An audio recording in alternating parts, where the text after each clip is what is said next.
It's Monday afternoon, and I am meeting Donna for the first time in my busy clinic at Boston Healthcare for the Homeless program. Donna can't sit still. She's twisting her scarf in her hands, and she appears to be on the verge of tears as she tells me more about her situation. She had been doing great in a treatment program, but was kicked out over an argument. She's been back in the shelter, and then last night, all of her belongings and medication were stolen from underneath her bunk. This is not at all the visit I was anticipating. She's supposed to be seeing me to talk about hepatitis C treatment today, but there is no way that we'll be able to get to that until we deal with these more immediate crises.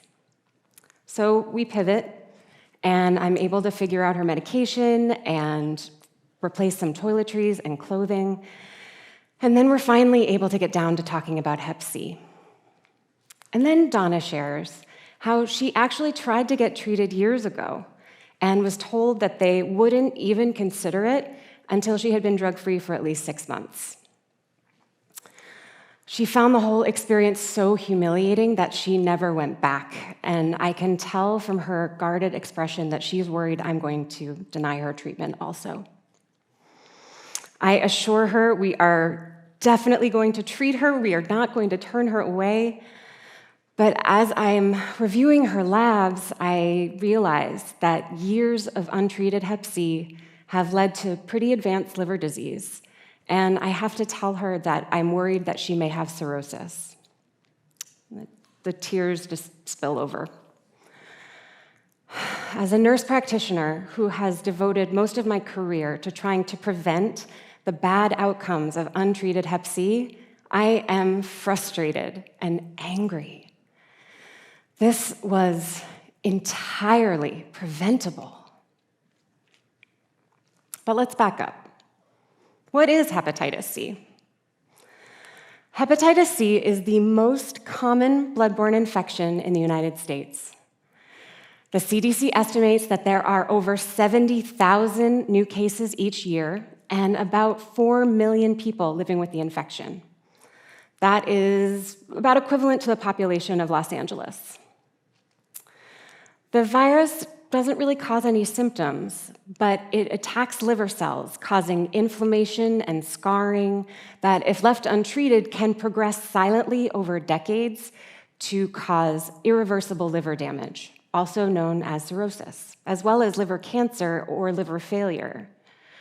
Complications from hepatitis C cause around 12,000 deaths each year.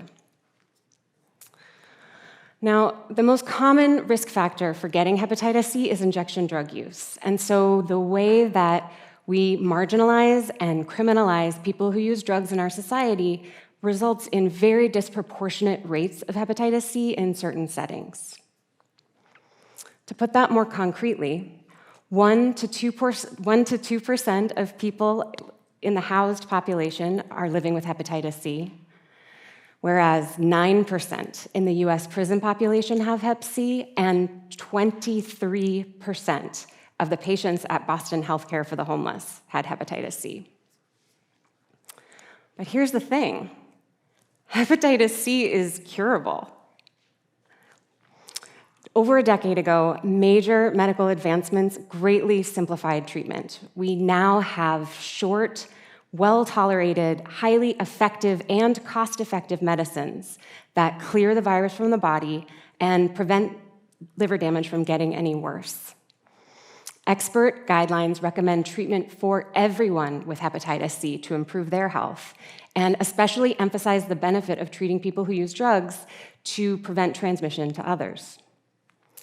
The public health benefit of hepatitis C treatment is so clear and achievable that in 2014, the World Health Organization identified a goal of global elimination by 2030.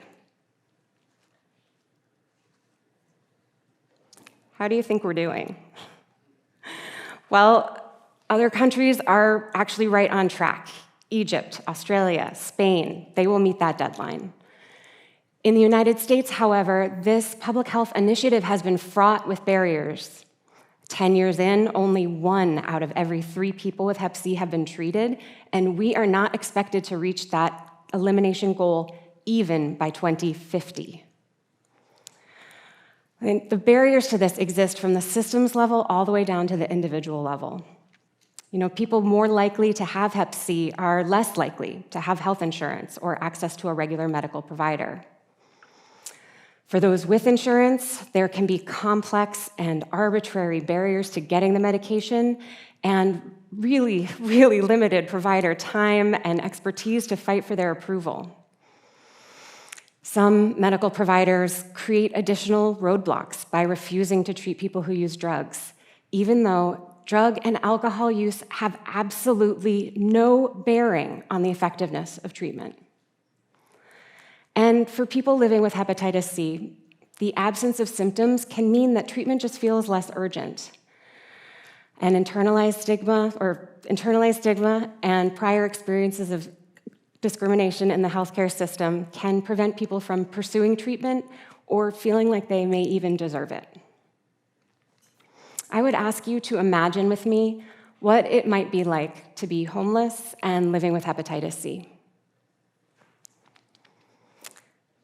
If you spent every day in survival mode, needing to figure out where to stay, what to eat, where to use the bathroom, and how to avoid arrest from police who won't let you rest in any spot for too long, would you be able to prioritize your health care?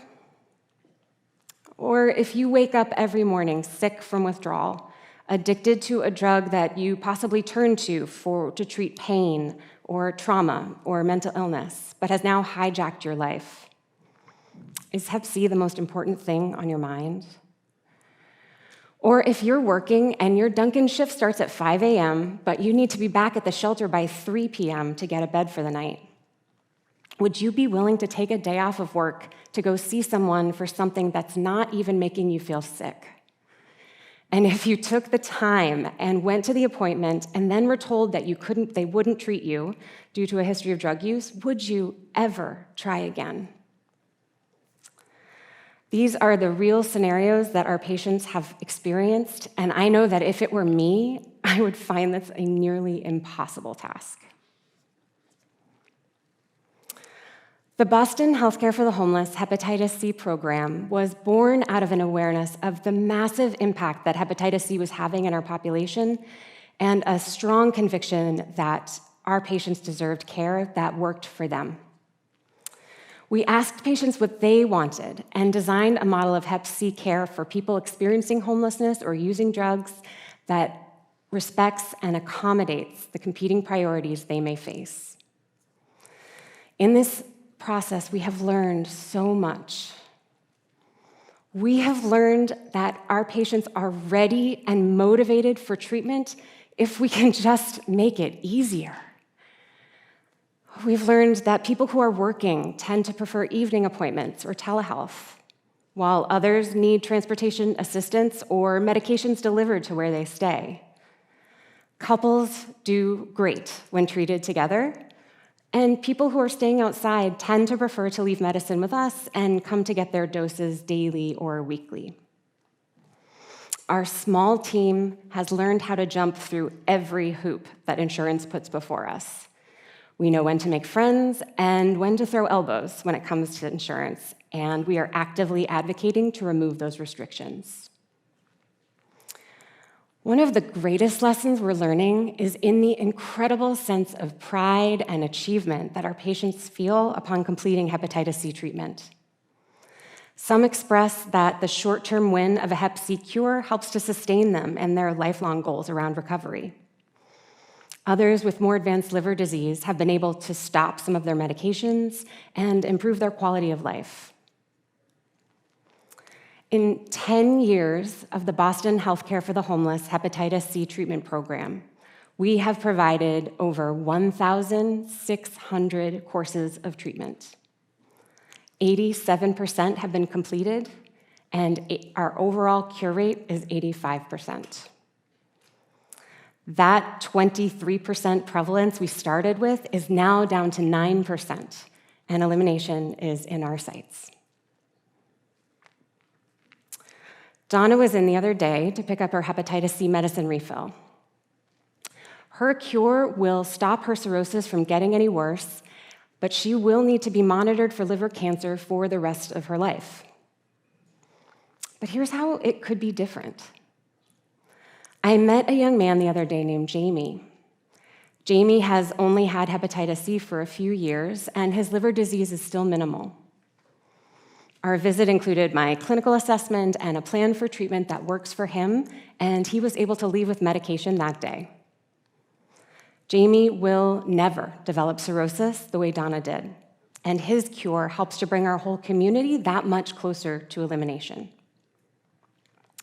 It really can be this easy for everyone with hepatitis C, and the additional benefits are incredible. At last estimate, $12 billion Medicaid dollars have been saved by providing treatment for its members. Now, those savings represent real people and liver cancers prevented and transplants avoided. And yet, 10 years into having these amazing and cost-saving cures, the vast majority of people are still waiting for treatment.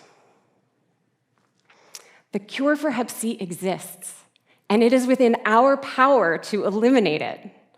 And right now, we are not getting it done.